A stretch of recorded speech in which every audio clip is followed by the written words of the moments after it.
time for me. Um, so yeah, I think it's a miracle that I'm still in the shape and form that I'm in, and I'm studying at Harvard University. It's ridiculous. My doctor's like, "How the hell are you doing this?" It's a miracle because my cancer is also 1 in a million. Like literally less than 1% people get it, and they certainly don't get it at the age that I got it. So my case was clinically very unique, and my recovery also has been clinically very unique because it's been well enough for me to get back to a rigorous master's program at Harvard University.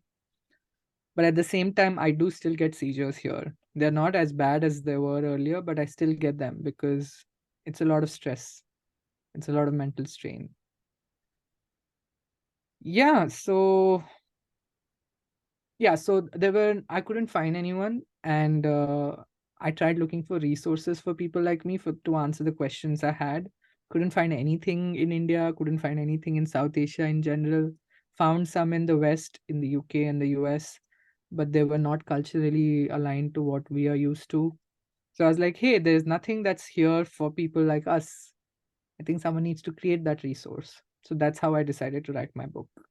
So the book is on adulting with cancer with stories from people from Indian diaspora who exactly dealt with these issues. And what did the journey teach you, Sanjay? Oh, the journey taught me so much. Like one of my co-authors for the book has passed away already, and she had stage 4 breast cancer, and she had been through so many treatments, so many rounds of chemo, so many alternate therapies, and we had just gone to a literature festival because we were invited, and we spoke right after Ruskin Bond spoke, and we were so happy, we were so excited to be these authors who've been called to a literature festival, first time authors that too.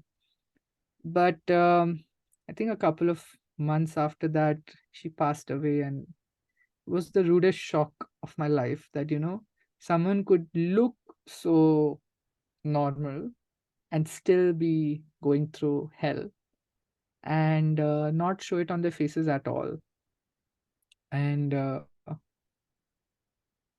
it made me realize how my cancer experience is very unique. And if anything at all, I'm the one of the lucky people. Although it's not an Olympics, we are not comparing like who's better at this and who's worse at it. But the journey to write the book was also very interesting because I had a huge imposter syndrome about my communication skills thanks to the number of times I had been corrected in college. So I did not think I was good enough to speak, let alone write English.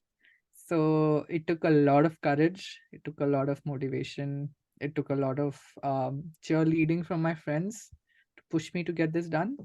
But then I genuinely wanted to do something to give back to the community now I belong to. I had no option but to do something because I felt like I'm going to go mad if there are no resources. And I thought that after me, at least someone else will have the resource. And it's not a book, it's not a self help book, it's not a book that's giving you any advice. It's just an anthology of stories of people who are struggling in the same ways, who have the same issues as, say, you as a young adult cancer patient survivor, caregiver.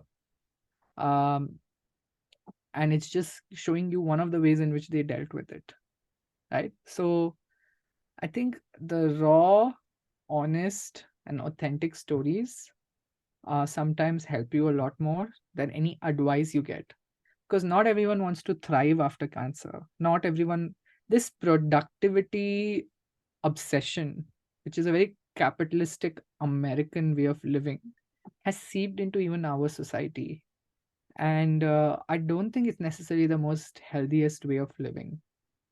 Because life is not about how much money you have, how much fame you have, how much success you have, how big your house is, how big your car is, how expensive your watch is. It's about the kind of relationships you've built and the amount of goodwill you have collected and the kind of impact you've made in society and people's lives.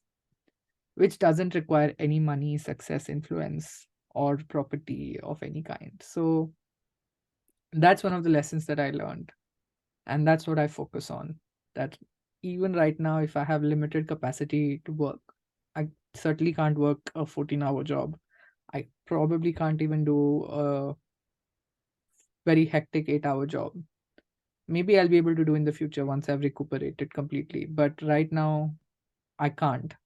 And I don't want to either. Um, but I can do work nonetheless. I can keep working. I can do keep doing projects. Even before coming to Harvard, I was working with the government of Telangana in helping them set up their EV skilling centers across the across the state. So it is possible for me to continue working, just not in the way it was being done earlier. So I have a lot more focus on my health now than earlier.